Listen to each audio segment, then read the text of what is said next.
노를 격동하면 다툼이 남이니라. 아멘.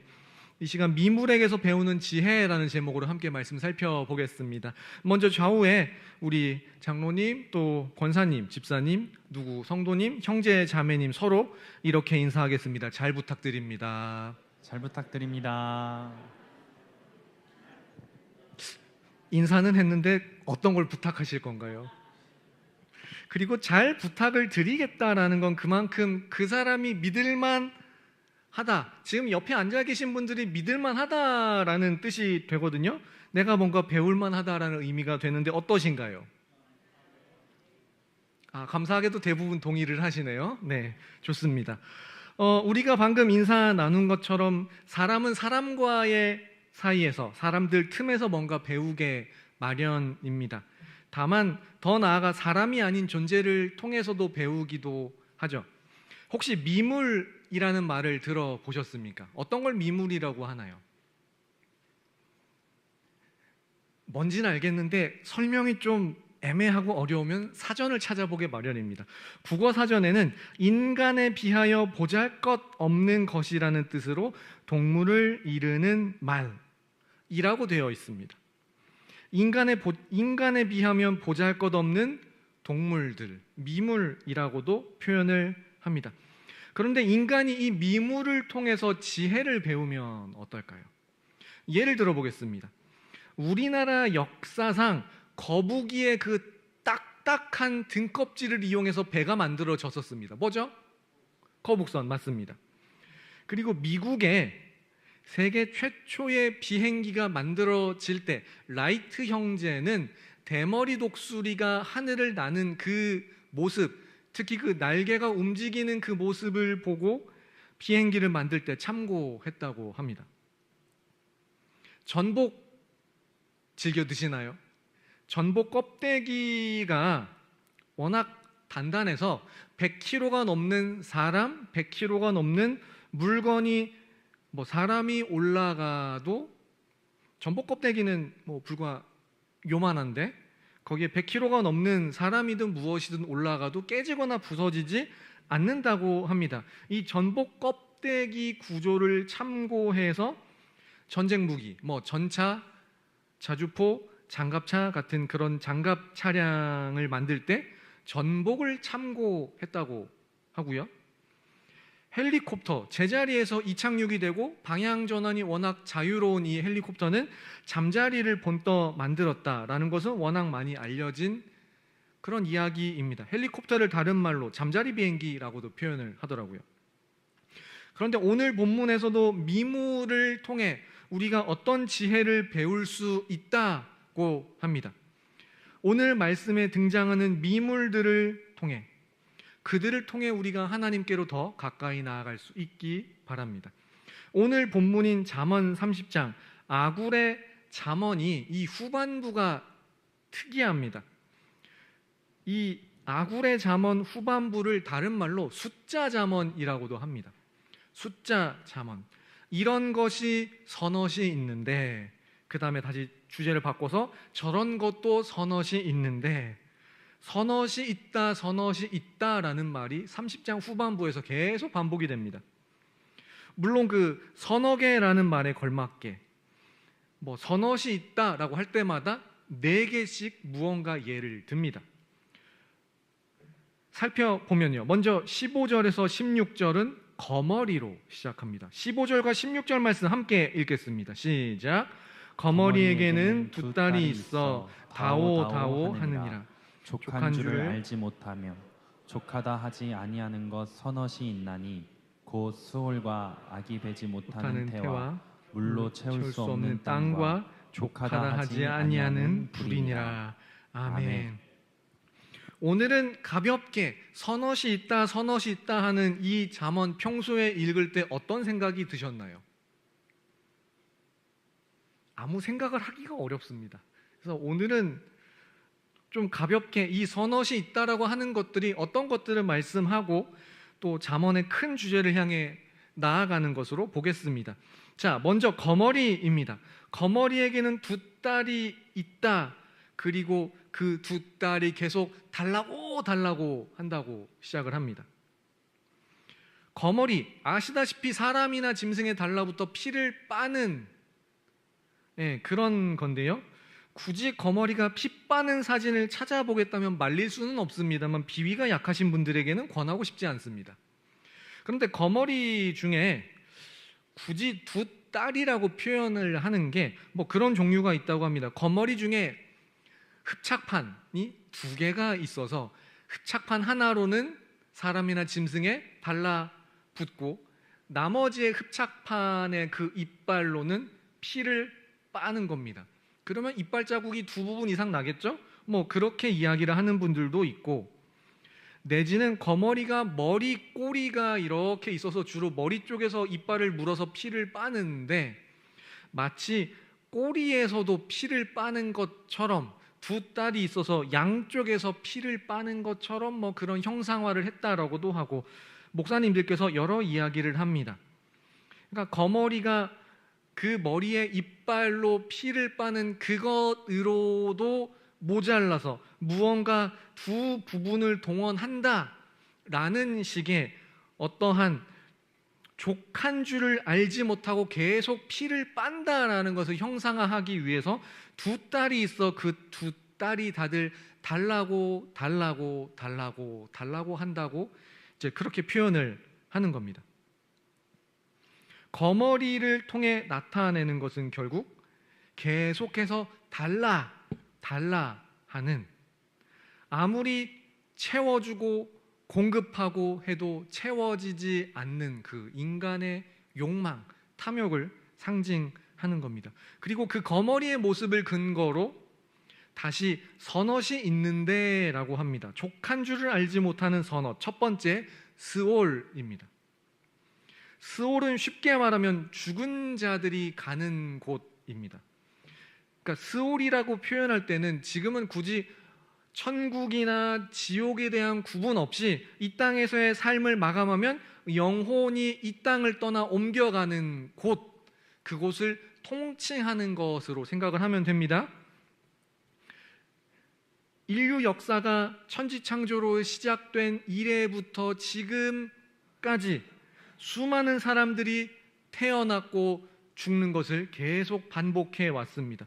그러면 얼마나 많은 사람들이 태어나기도 했지만 또 얼마나 많이들 죽었겠습니까? 그런데 지금까지 이 죽은 사람들의, 그들의 영혼이 향하여 가는 그 스올에 대해 예를 들어 이제는 우리 스올이 너무 꽉 찼으니까 사람들 그만 죽으라고 하세요 라며 사람들이 갑자기 죽지 않은 적이 있었나요? 없죠? 그 이야기를 하는 겁니다. 스올은 지금도 계속해서 죽은 사람들의 영혼을 죽은 사람들, 돌아가시는 분들이 있는 대로 그들의 영혼을 다 받고 또 받는다, 가득 채워지지 않는다라는 것을 이제 사람의 욕심을 그 스올에 비유를 한 겁니다. 두 번째, 아이 배지 못하는 태.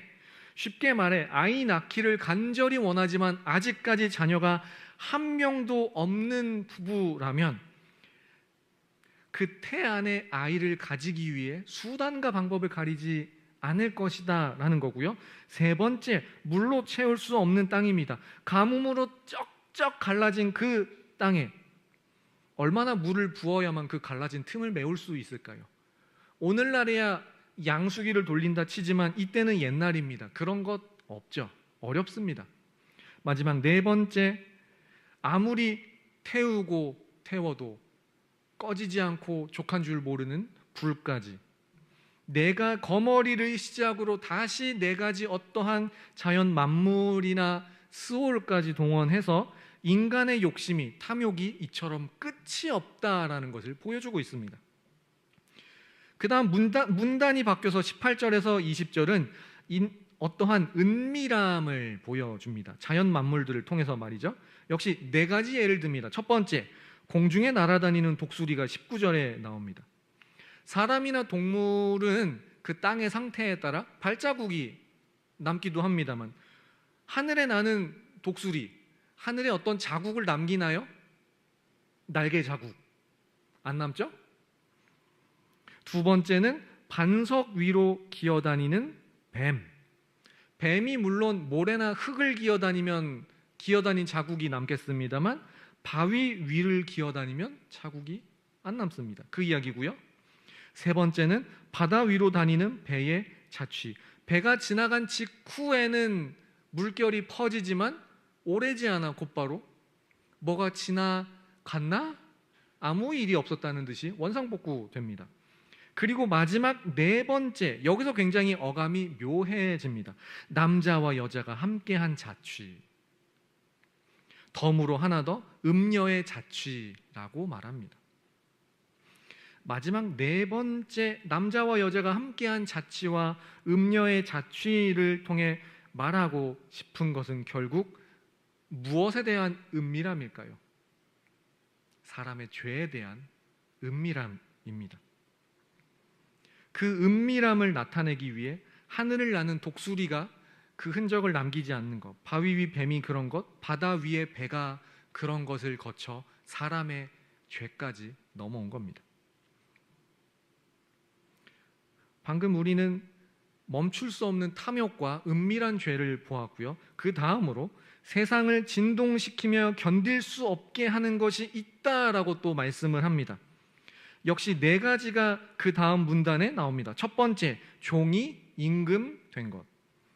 잠시 후에 살펴보고요. 두 번째, 미련한 자가 음식으로 배부른 것. 미련하다, 지혜가 없다라는 게 좋은 건 아니지만 부자이면 그럴 수도 있잖아요. 다만 잠언은 예를 들면 이제 곧바로 뒷문단에 나오지만 계미를 통해 근면성실한 것을 배우라고 이야기하는 이 잠언의 저자가 미련한 자가 음식으로 배부른 것, 불로소득에 취해 사는 것 좋게 보지 않는 것 같습니다. 세상을 진동시키며 견딜 수 없게 하는 것 세 번째, 미움받은 여자가 시집간 것. 미움받은 여자는 지혜롭지 못함의 역시 상징인데요. 지혜롭지 못하고 그로 인해 미움받던 여자, 미움받던 형제든 자매든 누군가가 결혼을 했습니다. 그런데 그가 시집가고 그럴 수 있었던 이유는 안타깝게도 이 여인이 지혜로 다시 성장했기 때문은 아닙니다. 여전히 지혜가 없어요. 어쩌다 보니 그렇게 일이 되었습니다. 그러면 이 미움받고 지혜 없던 여인과 결혼한 남편이나 그 상대 집안들, 그리고 이들 부부에게서 태어나는 자녀들은 앞으로 어떻게 될까요? 특히 자녀들, 지혜 없는 여인에게서 경건하지 못한 그런 자녀로 자랄 겁니다. 큰일이다라는 거죠. 마지막 네 번째, 여종이 주모를 이은 것. 첫 번째, 종이 임금이 된 것과 네 번째, 여종이 주모를 이은 것, 즉 여종이 어떤 집안의 여주인이 되는 것은 딱 서로 맞아 떨어집니다. 완전히 밑에 있는 종이 되었든 신하가 반역을 하여 임금이 되었든, 그리고 여종이 어떤 한 집안에서 단순히 직급이 올라가는 것이 아니라 아예 여주인의 자리를 차지해 버리는 것, 그만큼 세상이 무질서하고 혼란하다라는 말씀입니다. 지금까지 방금 우리는 30장 하반부의 각 문단에 나오는 사람의 끝없는 욕심, 죄의 은밀함, 무질서에 대해 살펴보았습니다. 선엇이 있고 선엇이 있고 선엇이 있는데 죄만 이야기하고 끝나면 참 세상 사는데 소망이 없겠습니다만 감사하게도 뒤에 새로운 지혜가 등장합니다. 24절부터 28절 문단에는 지혜로운 미물을 소개합니다. 첫 번째, 개미입니다. 긴 말이 필요 없겠죠? 부지런히 여름에 미리 먹을 것을 준비한다랍니다.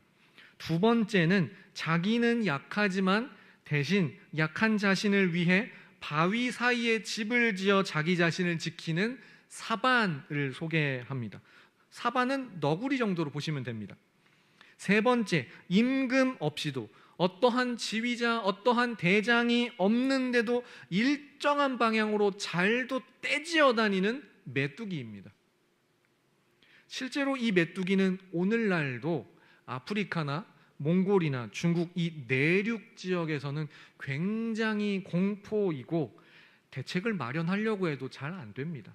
공포의 대상입니다. 지금도 그렇습니다. 마지막 네 번째 지혜로운 미물은 왕궁에 사는 도마뱀이라고 합니다. 의외인데요. 혹시 도마뱀 보셨나요? 동남아에 여행 가면 호텔이나 풀빌라에 웬 뜬금없는 도마뱀이 천장에 이렇게 붙어 있는 거 볼 수 있습니다. 크기는 굉장히 이만합니다. 손바닥만 해요. 작습니다. 근데 왕궁에 있는 도마뱀이 지혜롭다라고 하는 것은 왕궁은 아무 사람이 드나들 수 있나요? 당연히 안 되죠.